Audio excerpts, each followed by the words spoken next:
Sun shines on the sandy beach. Waves roll gently to the shore. We have come here all to meet. Kangaroo math camp, let's sing some more. 1, 2, 3, 4. Math is play. Episode 2, The Secret of the Pyramid. Kanga, what are you doing? I'm building a pyramid model, but no matter how I try, it never looks like the one in the book. That's because you haven't mastered the trick of 3D projection. Turning a 2D blueprint into a 3D structure means finding the right spatial position for every wooden block. Look. Gurgle Gruber, building models is the easiest thing ever. Let me help my way. No, it's even messier now. Maybe we need to go on a field trip.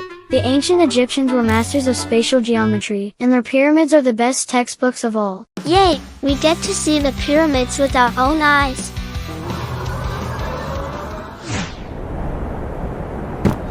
Wow, this is absolutely breathtaking. How did they stack those huge stones so high? Oh, by the sun god, the Pharaoh's ritual shield got a little crack when we moved it. It must be repaired before sunset, otherwise we cannot have the sacrificial ceremony on time. Who are you? Yeah, Your strangeness proves you are intruders. not good.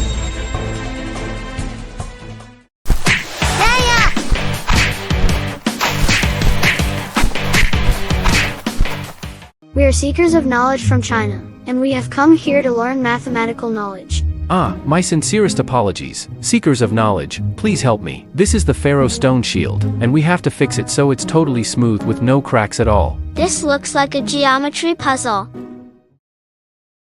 Gurgle Gruber, this one's the closest in color.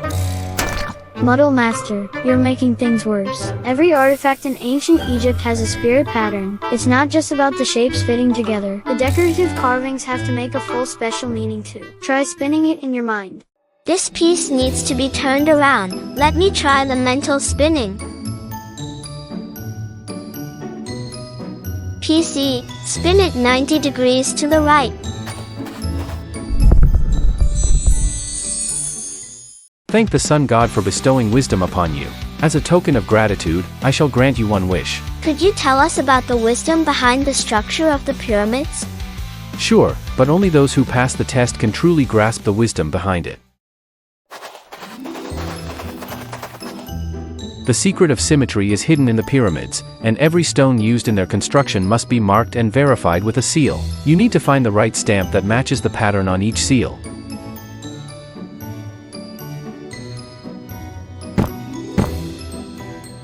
Gurgle Gruber, this is even messier than me, the Muddle Master. Don't rush. Look here, every genuine seal leaves a symmetrical indentation when stamped. We can find the lines of symmetry. Wow! Just like looking in a mirror, the D mark is perfectly symmetrical and one of a kind. You're absolutely right. The symmetry in ancient Egyptian architecture wasn't just for aesthetic appeal, it was also designed to distribute weight evenly. The first test has been passed, and now comes the more crucial one. The base of the pyramid is a huge square. Its four corners have to be perfect right angles. If not, the whole pyramid will tip over. How did the ancient Egyptians measure the perfect right angles? Use the sacred rope. Watch closely, this rope has 12 equal spaces. If you form a triangle with it and make the sides the right number of segments, magic will happen. Team Kanga, you guys can probably figure out the right folding way. First, the three sides have to add up to the total number of segments on the rope. Options A, B, and C all work for this. All four corners of a pyramid's base are right angles, so the triangle we make has to be a right triangle too. Triangles from options A and B don't have a right angle at all, but a triangle with sides that are 3 spaces, 4 spaces, and 5 spaces always makes a perfect right triangle. Option C is the right answer. Look, it fits perfectly, no gaps at all. That's our perfect right angle. You did it. The 3-4-5 method uses knotted rope to check for right angles. It's a simple trick people learned from using special number pairs for right triangles. In ancient Egypt, the people who knew this secret were called rope stretchers. And today, you are all amazing rope stretchers too.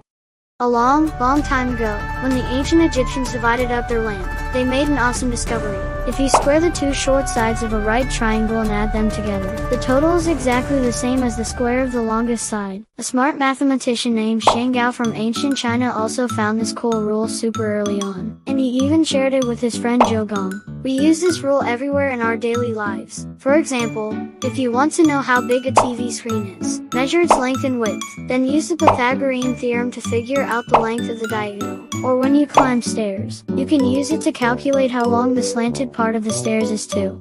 Hey little kangaroos, did you know? The word geometry comes from ancient Greek, and it means to measure the earth. This awesome science is really a relay race that's lasted for thousands and thousands of years. First up were the ancient Egyptian hands-on experts. More than 4,000 years ago, the Nile River flooded every year, wiping out all the lines that marked farmland boundaries. To divide the land again and build the pyramids, the Egyptians came up with tons of clever math tricks. They were like the best builders ever. They might not have known the why behind their tricks, but they knew exactly how to stretch a rope to make a right angle and how to calculate the size of stone blocks. This was practical geometry. Next came the ancient Greek logic experts. Later, the smart thinkers from ancient Greece traveled to Egypt. When they saw the pyramids, they scratched their heads and asked, "Hey, why does a 3-4-5 rope always make a right angle? Can other numbers do this too?" So the Greeks started using reasoning and proof to turn those simple tricks into strict, solid math rules. They were like the greatest detectives. They just had to figure out the why behind all the math. I get it. The ancient Egyptians taught us how to do it, and the ancient Greeks taught us why it works. This is for you all. Remember, geometry isn't just symbols on a page, it's the language we use to understand the shapes of the world. Now I get it.